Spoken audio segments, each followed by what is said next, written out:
নবী বলেন, আল্লাহ আপনার হুকুমে আমি মক্কা থেকে মদিনায় এলাম, আমার জন্মভূমি ছেড়ে মদিনার জমিনে এসেছি।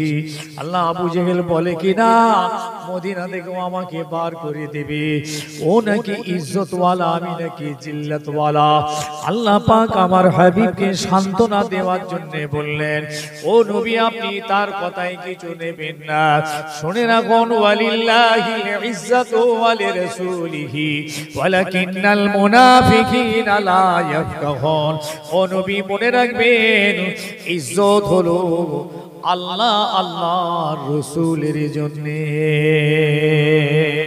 ওরা জানে না, ওরা মুনাফিক। ওয়ালাকিন্নাল মুনাফিকিনা লা ইয়াফকাহুন। ও মুনাফিক, ও জানে না ইজ্জতের মালিক আমি আল্লাহ। আবু জেহেল কি করলো জানেন? পরের বছরই, যে বছর নবী হিজরত করে মদিনায় গেলেন, তার পরের বছরে 1000 সৈন্য নিয়ে মদিনায় হাজির। 1000 সৈন্য নিয়ে আবু জেহেল আমার নবীকে হত্যা করার জন্য বদর প্রান্তরে গিয়ে পৌঁছে গেলেন। মদিনা থেকে কয়েক কিলোমিটার দূরে আল্লাহ আমার হাবিবের কাছে ওহী পাঠালেন, নবী আর নয়, নবী আপনি আর ওয়াজ করলে আর হবে না, আর বুঝিয়ে হবে না, আর সবর করে হবে না। আবু জেহেল 1000 সশস্ত্র বাহিনী নিয়ে আপনাকে মারার জন্য বদর প্রান্তরে হাজির হয়েছে। রাসূল আপনি বেরিয়ে পড়েন, আপনার সৈন্যদেরকে নিয়ে ডিফেন্সে আসুন। আমার নবী সব সময় ডিফেন্সিভ করেছেন, অফেন্সিভ নয়। আমার নবী আগে কার উপরে তীর তল্লাম বললাম চালায়নি। আমার নবী সব সময় আত্মরক্ষা করেছেন, জি ডিফেন্স করেছেন, হামলা করেছেন, আটকাতে গিয়ে যুদ্ধ হয়েছে। একটাও প্রমাণ করতে পারবেন না যে আমার নবী আগে তীর মেরেছে, আমার নবী আগে তলওয়ার চালিয়েছে। দুশমনরা নবীর উপরে হামলা করেছে, নবীকে বাঁচার জন্য প্রতিহত ডিফেন্স করতে হয়েছে, আত্মরক্ষা করতে হয়েছে। আবু জেহেল বদরের ময়দানে সুন্দর একটা জায়গা চয়েস করে নিয়ে তাবু ফেলে দাঁড়িয়ে গেলেন।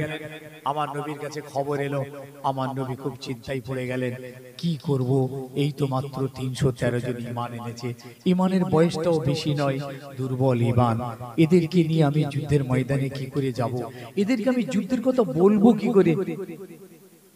এরা তো মদিনা ছেড়ে চলে এসেছে, বাপ হারা, মা হারা, ঘর হারা, ছেলে হারা, বিবি হারা, ভিটে হারা, সর্বহারা হয়ে ওরা মদিনায় এসেছে।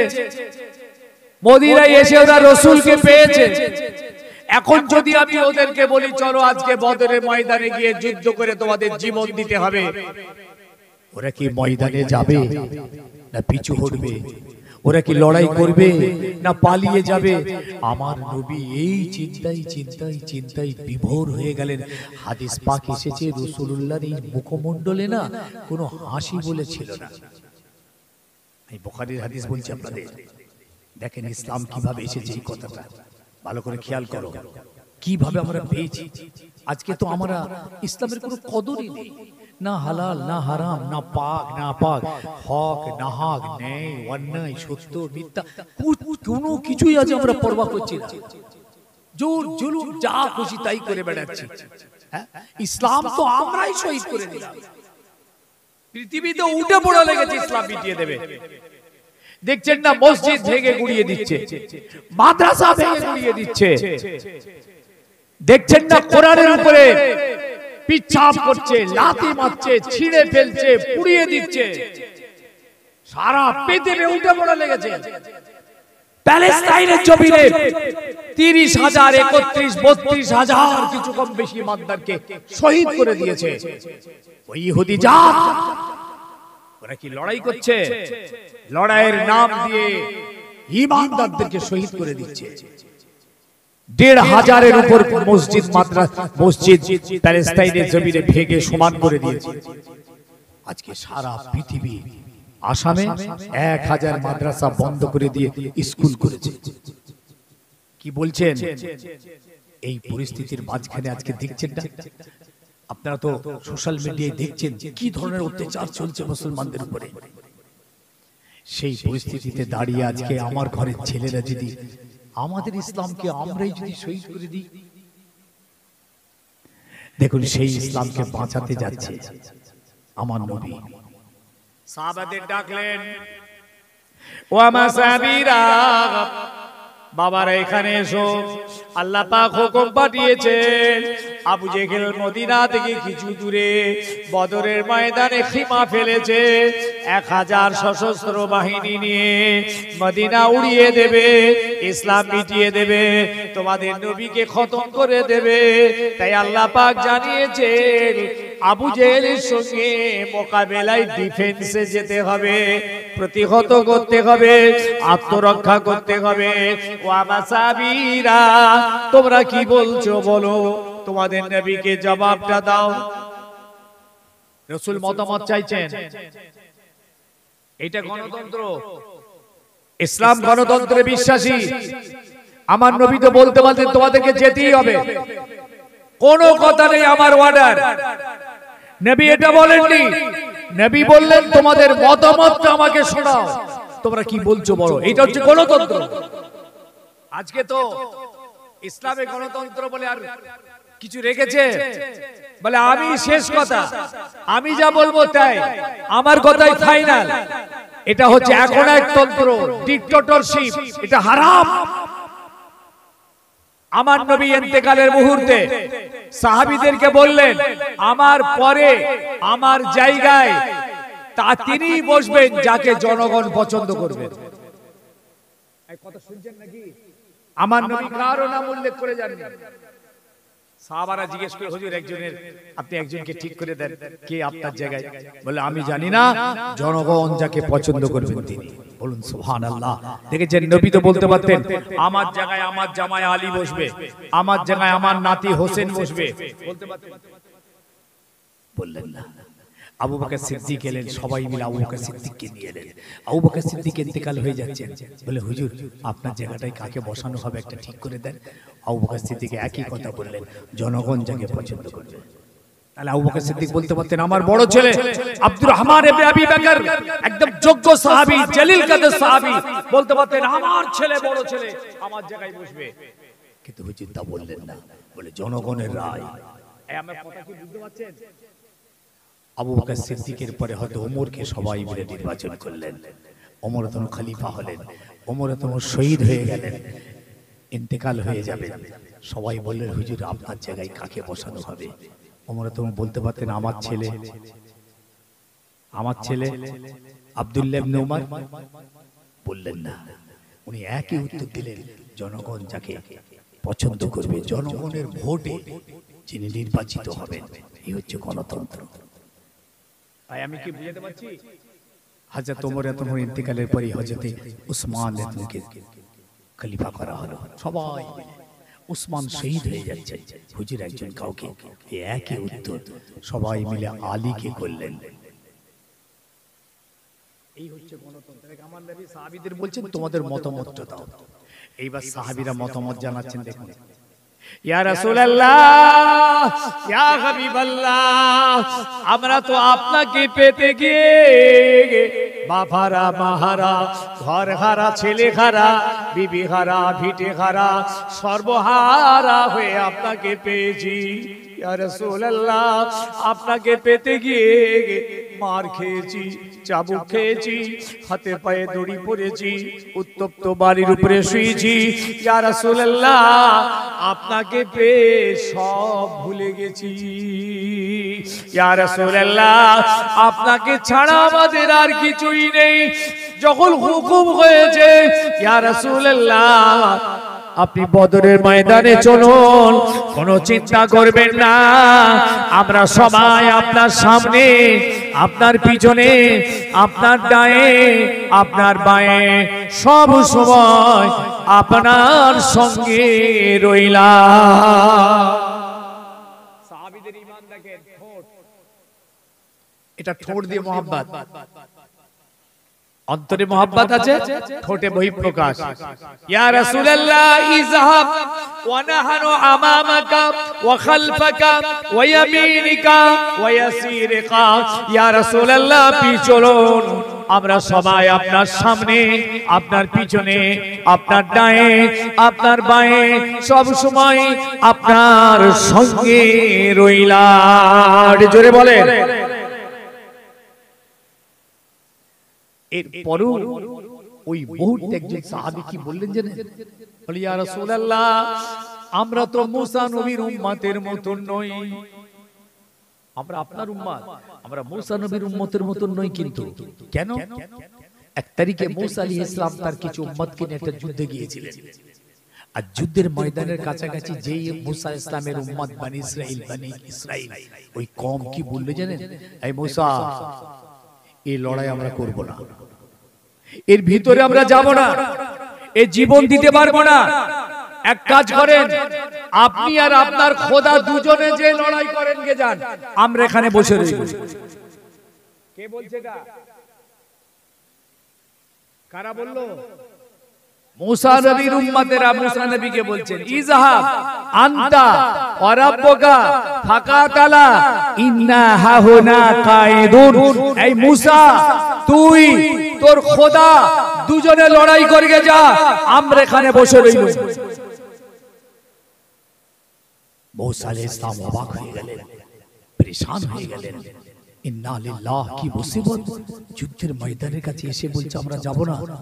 আল্লাহ অসন্তুষ্ট হলেন, আল্লাহর গজব এলো। সেই গজবে মুসা নবীর এই উম্মতগুলো না ওই জায়গাতে বহু বছর বসেছিল। বুঝতে পেরেছেন? এই কথাটা যে মুসা ইসলামকে, আমার নবীকে এক সাহাবী বলেন ইয়া রাসূলুল্লাহ আমরা কিন্তু এই মুসা নবীর উম্মতের মতন বলতে পারবো না, আমরা ওই রকম নয়, বরং আমরা আপনাকে বলছি ইযহাব ওয়া নাহনু মাআকা। ইয়া রাসূলুল্লাহ আপনি চলুন, আমরা কথা দিচ্ছি আমরা সবাই আপনার সঙ্গে রইলাম। জোরে বলুন সুবহানাল্লাহ। হাদিস পাকে এসেছে ভাই সাহেব, যেই এই কথাটা আমার রাসূলের এই সাহাবী বলেছেন, আল্লাহর নবীর এই মুখমণ্ডলে না একটা হাসির ঝলক দিয়েছে। বলুন একবার সুবহানাল্লাহ। ওয়া আসফারা ওয়াজহাহু ওয়া সাররাহু, আল্লাহর নবীর চেহারার মুখমণ্ডলে একটা হাসির ঝলক দিয়েছে খুশিতে। জোরে বলুন সুবহানাল্লাহ। এতদিন রাসূল খুব চিন্তায় ছিলেন, এখন রাসূল চিন্তা মুক্ত যে না আমার সাহাবীরা ময়দানে যাবে, আবু জেহেলের বিরুদ্ধে মোকাবেলা করবে। ভাই সাহেব দেখেন, আল্লাহর নবী সাহাবায়ে কেরামদের নিয়ে বদর প্রান্তরে হাজির হয়ে গেলেন। বদরে আবু জেহেলের সৈন্য সংখ্যা কত? ভাই সাহেব কত বললাম? মাশাআল্লাহ কত বললাম? 1000 সৈন্য, মানে কি তেমন ঘোড়া আছে, অস্ত্র শস্ত্র আছে। আর আমার নবীর সৈন্য সংখ্যা কত? 313। অস্ত্র শস্ত্র নেই, ঘোড়াও নেই, মাত্র টুটা ফাটা দু চারটে, কিছুই নেই। আল্লাহর নবী নিয়ে ময়দানে হাজির হলেন। যেই ময়দানে পৌঁছেছেন, আবু জেহেল হুঙ্কার দিচ্ছে আজ মুহাম্মাদের শেষ দিন, আজ মুহাম্মদ খাতেমা, আজকে দিন মিটে যাবে, ইসলাম মিটে যাবে, কোরআন মিটে যাবে।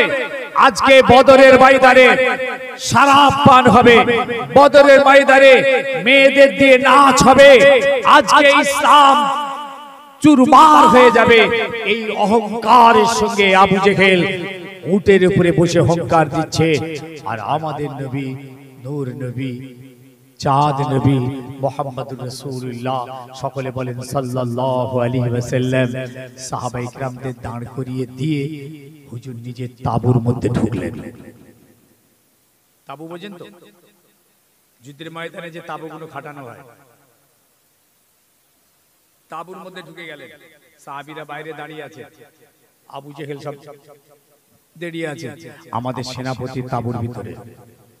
নবী আমার তাঁবুর ভিতরে গিয়ে আল্লাহর জমিনে সিজদায় চলে গেলেন। আল্লাহু আকবার বলে নবী আমার সিজদায় চলে গেলেন।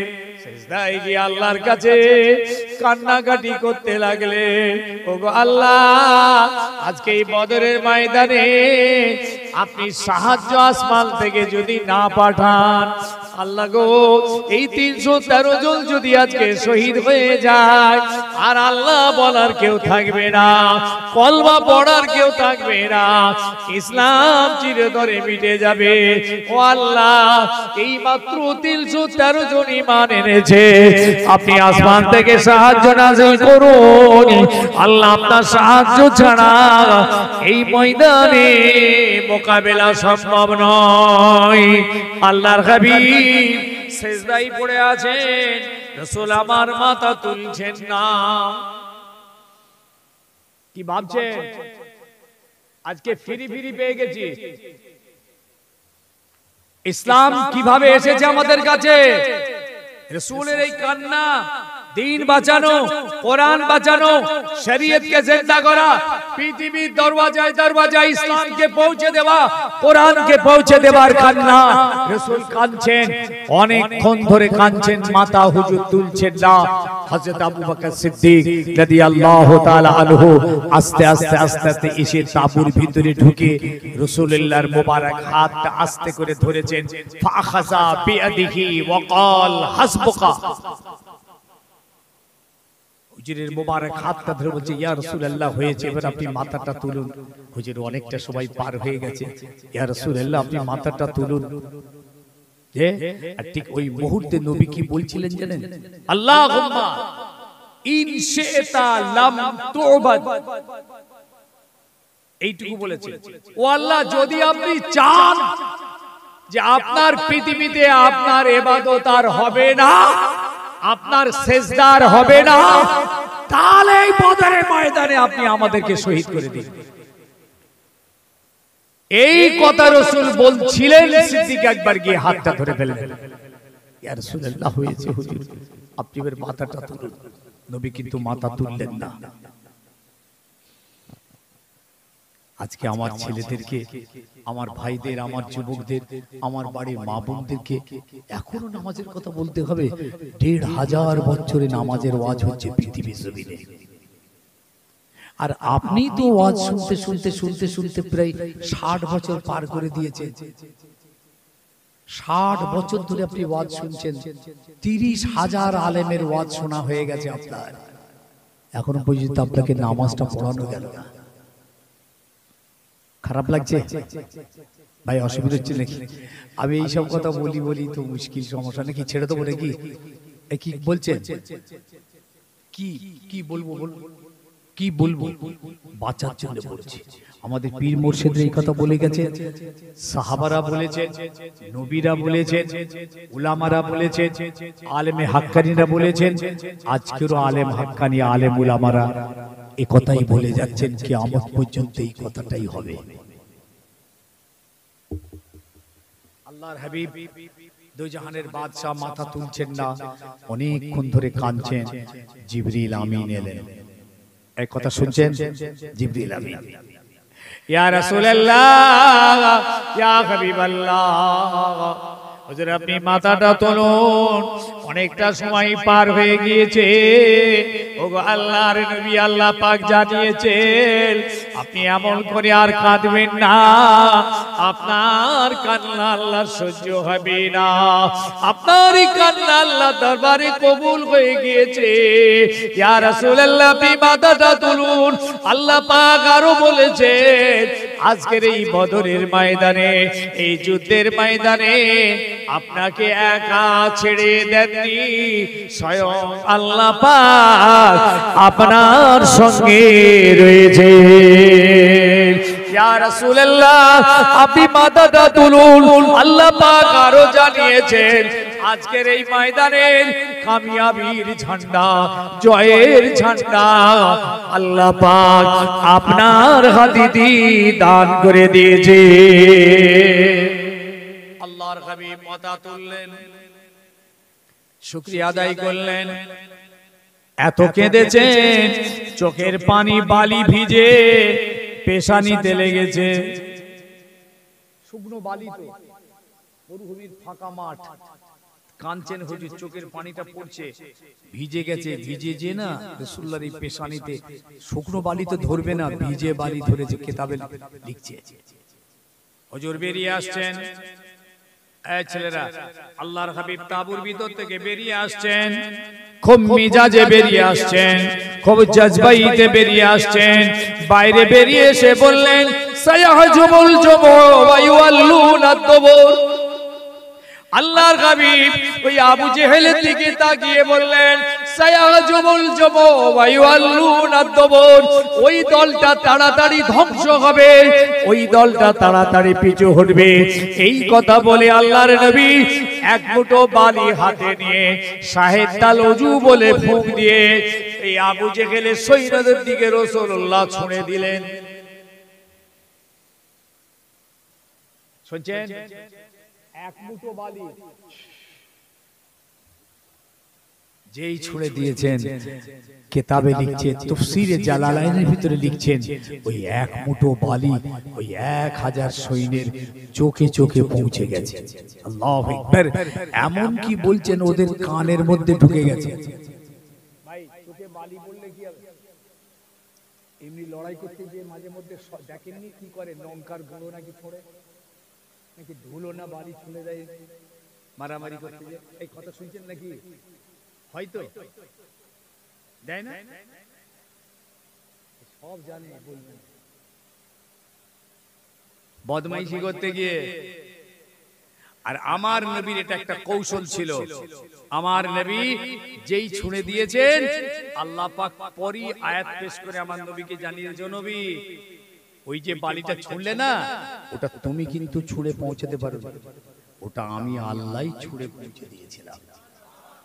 কোরআনের আয়াত পরে পরে পরে যুদ্ধের পরে, ওমা রামাইতা ইজ রামাইতা ওয়ালাকিন্নাল্লাহা রামা। ও হাবিব, আপনি ওই দিন বদরের ময়দানে আমার জমিনে সিজদায় পড়ে দ্বীনের জন্য কেঁদেছিলেন, ইসলামকে জিন্দা করার জন্য কেঁদেছিলেন, কোরআনকে পৃথিবীর দরওয়াজায় পৌঁছে দেওয়ার জন্য কেঁদে কেঁদে সাহায্য চেয়েছিলেন।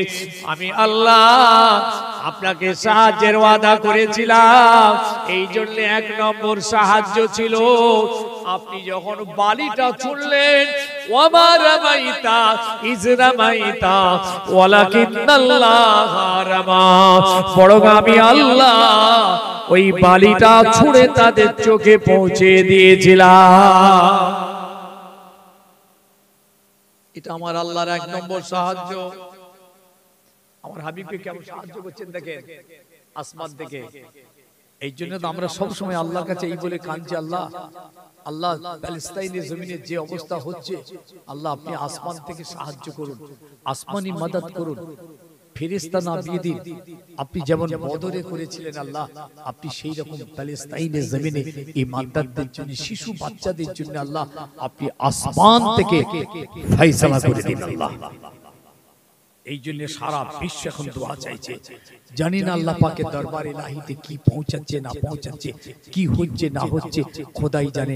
এখনো পর্যন্ত বোম্বিং চলছে রোজার মাসে, রোজা রাখছে, ইফতার নেই।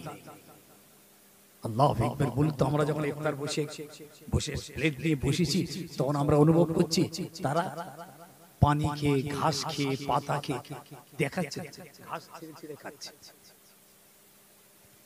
গাছের পাতা খেয়ে খেয়ে বেঁচে আছে।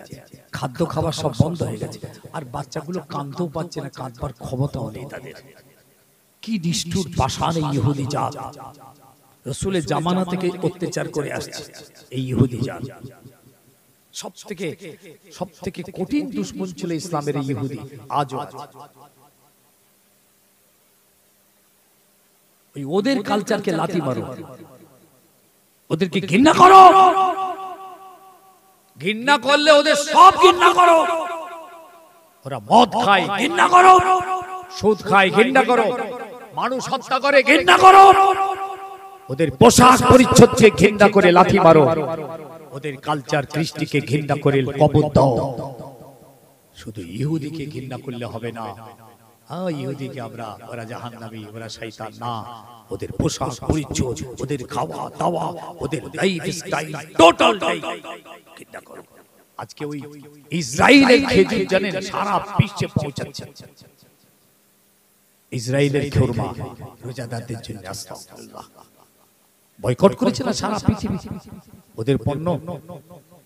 এরপরও দেখবেন কিছু কিছু দেশ কিন্তু ওদের পণ্য গ্রহণ করছে, ভাবলে অবাক হয়ে যাবে। ঘৃণা করে ওদের সর্বদিক থেকে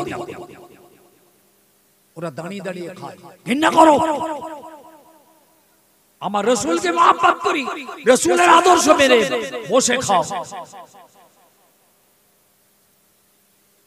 জেনে শুনে বুঝে জাহান্নামীদের যদি অনুকরণ করি, আল্লাহর নবী তাই বলে দিয়েছেন, মান তাশাব্বাহা বিকওমিন ফাহুয়া মিনহুম। যারা যাদের অনুকরণ করবে তাদের সঙ্গে তাদের হাসর হবে। রাসূল পাক সাল্লাল্লাহু আলাইহি ওয়াসাল্লামকে আল্লাহ পাক দ্বিতীয় সাহায্য করছেন। বলবো তো নাকি? শুনবেন তো নাকি? এই ছেলেরা শুনবে তো? আল্লাহ পাক বদরের ময়দানে দ্বিতীয় সাহায্য করছেন। দেখেন কি সাহায্য, দেখেন 5000 ফেরেশতা নামিয়ে দিয়েছেন। একবার জোরে হবে। 5000 ফেরেশতা, মানে শুধু ফেরেশতা নয়, একদম পাগড়ি পরা, পোশাক পরা, তলোয়ার হাতে। 5000। কত? 5000। আর রাসূলুল্লাহর সঙ্গে ছিল কতজন? তাহলে কত সৈন্য হলো? 5313 জন।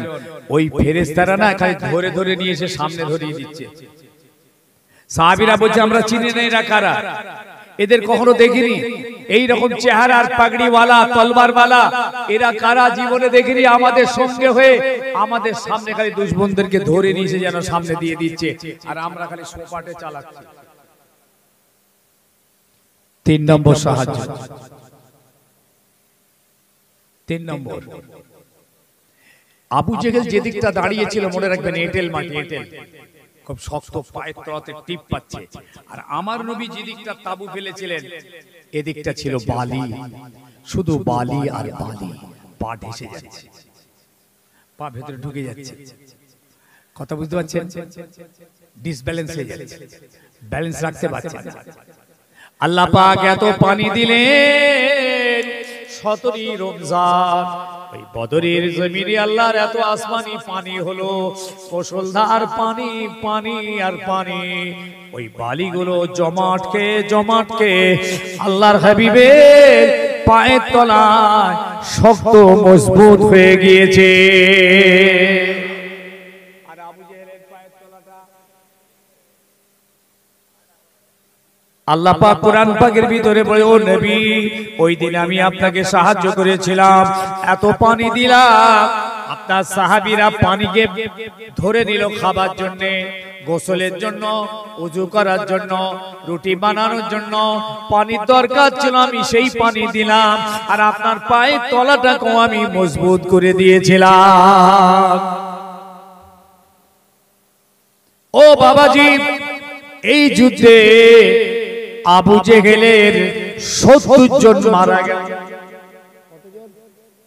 কতজন? 70 জন। অথচ আমার রাসূলুল্লাহ 14 জন সাহাবী শহীদ হয়ে গেলেন। আনসার আর মুহাজিরিন মিলে 14 জন সাহাবী শহীদ হয়ে গেলেন। এটা হলো প্র্যাকটিক্যাল।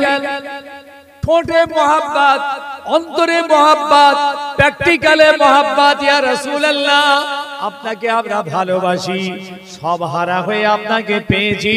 ইয়া রাসূলুল্লাহ আপনার জন্য মার খেয়েছি, শুধু তাই নয়, আপনার কথা মতো যুদ্ধের ময়দানে এসে আপনার মহাব্বতে জীবনটাও কুরবানি করে দিয়েছি। ইয়া রাসূলুল্লাহ আমরা আপনাকে মহাব্বত করি।